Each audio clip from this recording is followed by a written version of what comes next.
네, 안녕하세요. SJTV입니다.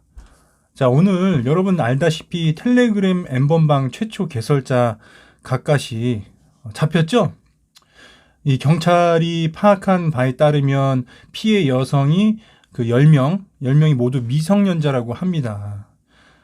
경북지방경찰청에 따르면 갓갓 문영욱에게 성착취 피해를 당한 피해자 10명 모두 미성년자라고 했습니다만 이 경찰 조사에서 문영욱 이 새끼가 피해 여성이 50명에 달한다고 스스로 자백을 했어요.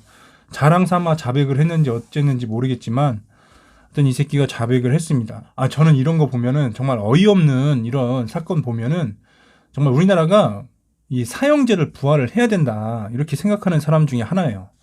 이렇게 미성년자 상대로 범죄 저지르는 새끼들은 진짜 참수시켜야 됩니다. 이게 처음 경찰 조사를 받을 때 문영욱 이 새끼가 성착취물을 다운받은 적은 있지만 자신은 갓갓이 아니며 성착취물을 제작하지 않았다라고 부인을 했다고 해요. 경찰 조사 받을 때.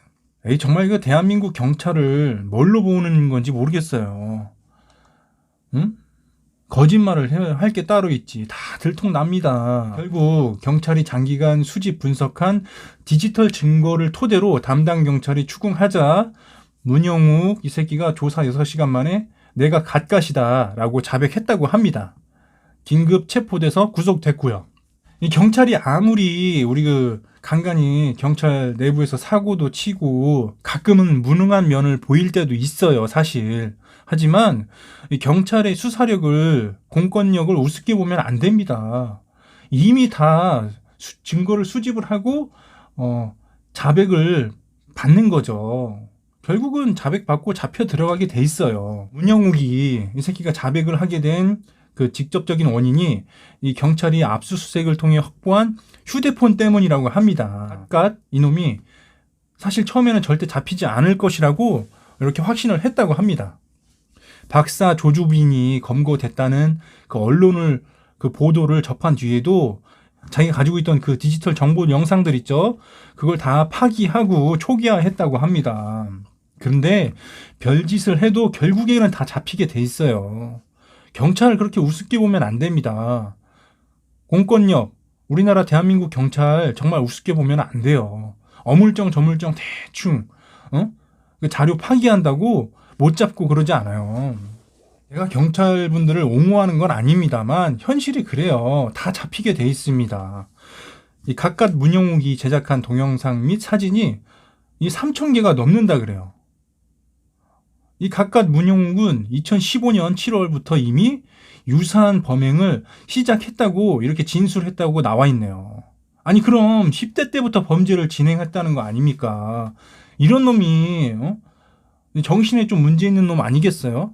그렇죠? 사회에 방생을 해야 되겠어요? 말아야 되겠어요? 방생을 하면 안 되죠. 이놈이 N번방 개설 당시 입장료로 문화상품권을 받았다 그래요. 만 원짜리를 받았다 그러는데, 그리고 피해자한테도 문화상품권 그걸 주기도 했다고 하네요. 그렇게 성범죄를 저질러 놓고 문화상품권 그걸로 해서 입막음하면은 뭐 다 될 줄 알았어?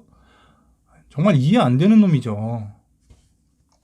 이 경찰의 김희중 제1부장은 피해자의 문화상품권을 주면 말을 잘 들을 것 같고 경찰 신고도 하지 않을 것 같아 준 것으로 보인다. 자신이 쓰면 추적을 당할 것 같아서 피해자에게 준 것으로 파악하고 있다. 어쨌든 거기다 이 갓갓 이놈이 경찰 조사 과정에서 더 웃긴 건 2018년 12월 대구에서 발생한 여고생 성폭행 사건, 그 사건을 자기가 지시했다고 자백했답니다. 이거 완전히 범죄자 새끼죠. 그 여고생 성폭행 사건, 그 A씨가 성명 불상자의 지시를 받고 SNS를 통해 만난 17세 여성을 대형마트, 주차장, 모텔 이런 데 막 데려가서 성폭행을 한 거예요. 그리고 성폭행만 한 게 아니라 영상을 찍고, 그렇죠? 그거를 또 유포를 하고 이런 겁니다. 이거 완전 또라이죠. 어떻게 해야 된다? 사형시켜야 된다. 전 이렇게 생각을 합니다. 경찰의 이 김 제1부장은 문영욱은 범죄 수익을 목적으로 범행을 저지른 것으로는 보이지 않는다며 범행 동기는 성적 취향에 의한 것으로 파악하고 있다라고 말했네요. 어찌됐건 간에 아직 뭐 더 수사를 진행하고 있는 중이고 제가 볼 땐 더 많은 범죄가 드러날 것으로 보입니다. 저도 딸 가진 아빠로서 정말 이런 놈들 용서가 안 됩니다. 이거 무서워서 딸 어디 내보내겠어요? 그렇죠. 이런 쓰레기들이 버젓이 돌아다니는데 응? 쓰레기 중에 쓰레기라고 볼 수 있지 않겠습니까? 성범죄, 특히나 이 미성년자를 상대로 한 성범죄는 우리 국가가 강력한 처벌을 해야 된다고 저는 그렇게 생각을 합니다. 신상 공개도 결정할지 말지 고민할 필요도 없어요. 그냥 맞다 싶으면 바로바로 공개해서 아주 개망신을 줘야 합니다. 사형이 필요한 여러 강력범죄가 있지만 이 미성년자를 상대로 이용한 그런 성범죄, 저는 이거는 정말 꼭 사형을 시켜야 된다고 저는 봐요. 아니면 최소 무기징역. 아니야, 이 무기징역도 아까워요. 이 무기징역은 아니라고 봐요. 왜냐하면 내가 낸 세금으로 이런 성범죄자 새끼들을 교도소에서 의식주 해결해주고, 운동시켜주고, 교육시켜주고, 이러는 돈으로 다 나갈 거 아니에요. 내가 낸 세금이. 그냥 바로 사형시켜야 합니다. 앞으로 경찰이나 우리 검찰분들이 더욱더 노력해 주셔서 이런 쓰레기 같은 성범죄자들 더 강력히 조사해서 대한민국에서 완전히 뿌리를 뽑아주셨으면 좋겠어요. 결론은 미성년자에 대한 성범죄자는 묻지도 따지지도 말고 어떡하자? 사형시키자. 끝. 여러분 감사합니다. 구독 부탁드리고요. 좋으면 좋다, 싫으면 싫다 눌러주시면 감사하겠습니다. 자, 들어가 보겠습니다. SJTV입니다.